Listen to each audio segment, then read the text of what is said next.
Hey everyone, Aaron Rift here from NoDQ.com. This is the NoDQ Top 5 series. On this video, I will be discussing my top 5 favorite WrestleMania matches from the New Generation era of WWE from 1993 to 1997. So let's go ahead and get started. Coming in at number 5 is a match that some people might not remember, a match that is overlooked in history, but I always thought it was a really entertaining match for the time. I'm talking about Legion of Doom and Ahmed Johnson against the Nation of Domination from WrestleMania 13, the Chicago Street Fight, which had to follow, in my opinion, the greatest WWE match of all time, so maybe that's why people tend to forget about it, but it was a really entertaining match and, in my opinion, easily the second best show of this card. You had this feud between Ahmed Johnson and the Nation of Domination going on for several months. It was actually Farouk that put Ahmed Johnson out of action in storyline. Johnson was getting his revenge and he had some backup heading into WrestleMania because Farouk had his nation. Ahmed needed a nation of his own, and the Legion of Doom had just returned to WWE. They had a lot of momentum, a lot of fanfare with their comeback. And this match was taking place in Chicago, Illinois. So naturally, LOD's hometown, you make it a Chicago street fight. And it was just a lot of fun. It was just pure carnage. And my favorite part of this match was the announcers were talking about how they were using everything but the kitchen sink. You had Hawk actually bring out the kitchen sink for this match. So that was the nice little icing on top of the cake for this match. Next up at number 4 is Bret the Hitman Hart versus Shawn Michaels, the 1-hour Iron Man match from WrestleMania 12.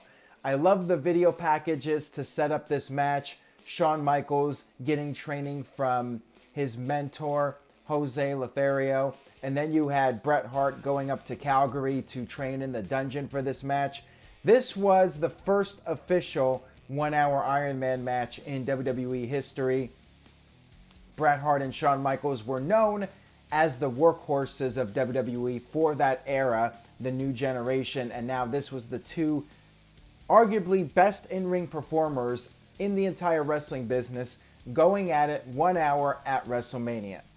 The match, in my opinion, wasn't perfect. I feel like the first 40 to 45 minutes, it was pretty slow paced. Naturally, with an Iron Man match, you want to pace yourself for that match. You want to try and reserve your energy as much as possible. But for the viewer, I think it lacked a little bit. There were a lot of rest holds, maybe too many, to the point where it was a bit boring. But it really picked up the last 15 minutes. And what I enjoyed about how this match went down was that neither guy could beat the other guy. They were both so good that in a full hour, they could not pin the other competitor. So I thought it made both guys look really strong, the fact that neither guy could get a pinfall or submission on the other guy. Then you got down to the final 30 seconds where Bret Hart got the sharpshooter on Shawn. Shawn would not give up. He was holding out as long as possible, and pretty much the bell saved him. Bret Hart thought, okay, great, match over. I'm going to the back with my championship. Bret Hart is walking to the back, and then Gorilla Monsoon tells Howard Finkel that the match will continue into sudden death overtime. Bret is irate, but he gets back in the ring, tries to finish off Shawn Michaels. However, Shawn is able to come back, hit the sweet chin music, and pin Bret Hart to become the new leader of the New Generation. So great storytelling here overall, and definitely an all-time WrestleMania classic. Coming in at number 3 is Bret Hart versus Owen Hart from WrestleMania 10.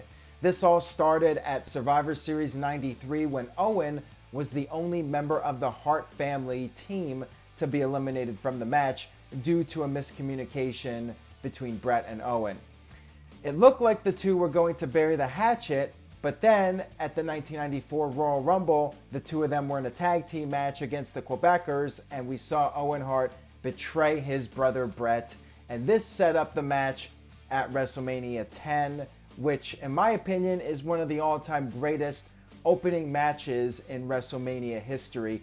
I remember that match not just for the quality of it, but also that was shortly after the 1994 Northridge earthquake in Los Angeles, and there was actually an aftershock during that match. Maybe the match was just so good that it caused the earth to start shaking. I don't know, but Owen and Bret had a great scientific match to open up WrestleMania, and Owen Hart scored the clean pinfall victory over his brother Bret.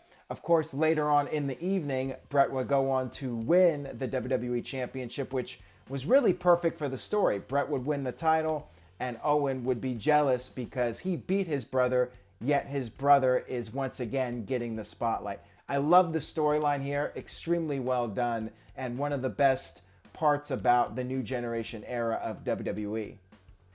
Coming in at number 2, also from the WrestleMania 10 pay-per-view, is Shawn Michaels versus Razor Ramon in a ladder match to determine the undisputed Intercontinental Champion. In late 1993, Shawn Michaels had been suspended by WWE. He was stripped of the title. Razor Ramon won a Battle Royal and then defeated Rick Martel to become the IC champion.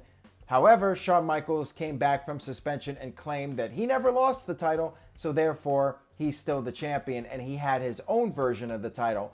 So this led to WrestleMania. The two championships were hoisted above the ring, and you needed a ladder to get those championships. This was the first pay-per-view ladder match in WWE history. Shawn Michaels and Razor Ramon just had a great match, and I feel it still holds up today. It's not quite as flashy with all the high spots, but it's still an incredible match between two world-class performers. And yes, I give credit to Razor Ramon as well. I know a lot of people say it was all Shawn Michaels, but my opinion, it takes two to tango, and I think Razor Ramon held his own and took some brutal bumps in the match himself. I think both guys had the chemistry, and they delivered on the biggest stage of them all, and it is an all-time WrestleMania classic as far as I'm concerned. And now, the number one greatest WrestleMania match of the New Generation era, in my opinion, the greatest match of all time, Bret the Hitman Hart versus Stone Cold Steve Austin from WrestleMania 13. Steve Austin had been a thorn in the side of Bret Hart. He was screwing over Bret Hart at every opportunity. He was breaking all the rules, and Bret was just starting to lose it. Bret came into this feud as the lovable babyface, but each time Steve Austin got in Bret Hart's mind, it caused Bret Hart to lose his cool. And Bret Hart would start blaming the company. He would blame Vince McMahon. He would just make every excuse possible, saying he's been screwed by Steve Austin. He's been screwed by the WWE. He even quit at one point, but then Steve Austin was able to do some trash talking, and Gorilla Monsoon made a compromise. Bret Hart got another opportunity, and that's what led to Bret Hart coming back. But then after Bret Hart won the WWE Championship, Steve Austin screwed him again. And then they had a cage match where Steve Austin tried to help Bret Hart, but it didn't work out, and Bret Hart called out Steve Austin. He used profanity. He shoved Vince McMahon, and this is what led up to this submission match at WrestleMania 13, which is just an intense match. Two guys that you really believed hated each other's guts, beating the crap out of each other. Steve Austin got busted open. He was bleeding like crazy. You had crowd brawling. You had weapons. You had everything you could ask for in a match. And then you had Bret Hart put the sharpshooter on Steve Austin. Steve Austin is there. He's bleeding profusely. He has blood pouring down his face. Great camera angles by WWE. The crowd is in a frenzy, not sure what's going to happen. Bret Hart always beat his opponents with the sharpshooter. They always gave up. But Steve Austin was the one guy that would not quit. Bret Hart won only because Steve Austin passed out from the pain. After the match, Bret Hart continued to attack Steve Austin when he was down. Ken Shamrock, the special guest referee, had to pull Bret Hart off. Steve Austin got up on his own without anybody's help. He stunned the referees that tried to help him, and he actually walked out on his own 2 feet.